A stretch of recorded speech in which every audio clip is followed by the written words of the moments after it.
Olá, eu sou Guilherme Frenkel, coordenador do Grupo de Evangelização de Infância e Juventude da Casa Maria de Nazaré na Rocinha, e esse vídeo é parte integrante de uma série que eu intitulei aqui no canal Web Espiritismo,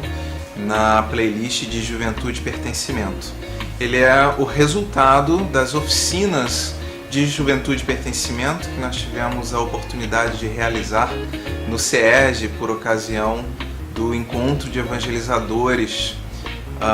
do Conselho Espírita que aconteceu aqui no Rio de Janeiro. Nós estamos no 6º vídeo, esse é o 5º vídeo de conceitos antes de nós abordarmos efetivamente como foi a dinâmica dessa oficina, e a gente está buscando pontuar questões que surgiram durante a nossa conversa, durante os 2 grupos focais que foram realizados. Seguindo aqui, pegando uma cola desse nosso roteirinho que foi escrito após a realização das oficinas, então eu fui puxando pela memória o que aconteceu, quais foram os pontos mais interessantes, onde a gente teve mais contribuições, onde as pessoas efetivamente se mobilizaram mais para falar. Bom, nós falamos um pouco sobre a abordagem, pensamos de forma diferenciada com relação ao papel da evangelização, no sentido de ser um movimento, ser uma espécie de catalisador do processo que é individual, que se dá na coletividade, um processo de educação do ser, um processo de formação do homem de bem. Sempre que nós adotamos uma forma de olhar para o mundo, sempre que nós pensamos nas ferramentas que estão disponíveis,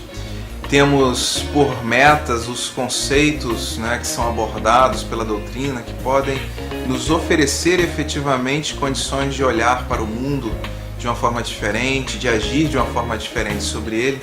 Fica a pergunta, ou talvez o desafio, que é como costurar essas questões todas. Será que a gente deve adotar um método próprio? Será que devemos desenvolver um método característico do grupo? Será que devemos não ter método, estarmos abertos ao que vier? Eu diria que é um pouco de tudo. A gente colocou assim: sobre o método, deve-se buscar aquele que possa atender o mais plenamente possível às premissas colocadas, mas que respeite a visão de mundo dos participantes. Eu acho que esse talvez seja um ponto assim, de grande importância para a gente. Muitas vezes nós estamos trabalhando com grupos que têm características bastante próprias, bastante específicas. Certa vez nós trabalhamos com um grupo que não gostava de cantar, e a coordenação do trabalho achava que era muito importante cantar. E percebemos que no início do trabalho, aquele movimento da música, aquela coisa das cifras circulando, gerava uma má vontade, uma resistência tão grande dos evangelizandos, que se perdia aquele momento mágico, aquele momento do interesse para o desenvolvimento das atividades.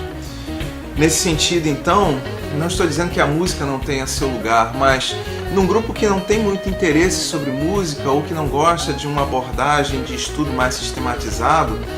fazer propostas que usem a música e o estudo sistematizado ao modelo mais tradicional da escola, talvez seja uma forma de nós desmotivarmos os nossos jovens, de nós lutarmos contra esse sentimento de pertencimento que é natural em todos nós, que nos coloca dentro do grupo. Então essa talvez seja uma provocação, pensarmos num método que possa gerar diálogo, que efetivamente gere envolvimento com as pessoas. Se nós pensarmos, por exemplo, que em determinado grupo existe um número muito grande de pessoas que só estejam presentes a cada 15 dias, como é o caso em alguns grupos de evangelização, como pensar que esta presença é obrigatória, organizarmos um programa de aulas que sejam semanais, quando na realidade eu trabalho com 2 grupos que frequentam quinzenalmente? Talvez seja melhor realizarmos o mesmo encontro durante 2 semanas seguidas, para garantir que todas as pessoas possam participar de uma construção coletiva. Talvez possamos pensar até mesmo em temas diferentes, pensando como grupos diferentes, e abordando assim à medida do interesse, das capacidades e competências de cada um dos dois grupos. Hoje em dia, com as demandas que aparecem, né, a questão das guardas compartilhadas, a questão das provas preparatórias para o vestibular, as aulas, os cursos, as viagens, as férias, talvez precisemos pensar em alguns lugares, em alguns núcleos de evangelização, sobre modelos que sejam um pouco mais flexíveis, talvez que possam até abrir a possibilidade para que esses jovens contribuam com o desenvolvimento do trabalho à distância, durante a semana, durante o decorrer, oferecendo pesquisas em um grupo de WhatsApp, por exemplo, possibilitando assim que esse jovem, mesmo não podendo ir toda semana, possa manter o seu vínculo, manter o seu elo com aquele grupo de evangelização. Pensar em metodologia, portanto, é considerarmos a necessidade de promover o desenvolvimento dos conceitos pelas pessoas envolvidas, mas é também buscar auscultar quais são as características daquele grupo. Certa vez, conversando com uma colega que desenvolve um trabalho de evangelização, de encontros mensais com jovens e com famílias de forma integral, pais, filhos, né, os netos, aquele grupamento familiar,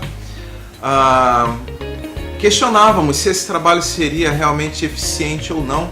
e ela nos relatou diversas situações em que ficou evidente que aquele trabalho de acolhimento, de envolvimento, gerava um sentido de pertencimento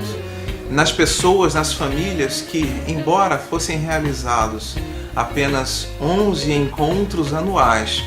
eles conseguiam ter um índice de presença dos grupos familiares bastante grande, o envolvimento de todos, um sentido de construção de laços de amizade,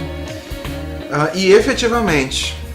essas pessoas demonstravam ao longo do tempo que estavam sendo capazes de aprender um pouco mais sobre a ótica da doutrina espírita para olharem para a vida de uma forma mais otimista, de uma forma mais positiva. Então é isso, gente. Fica aí essa dica pra gente, né, de pensarmos que o método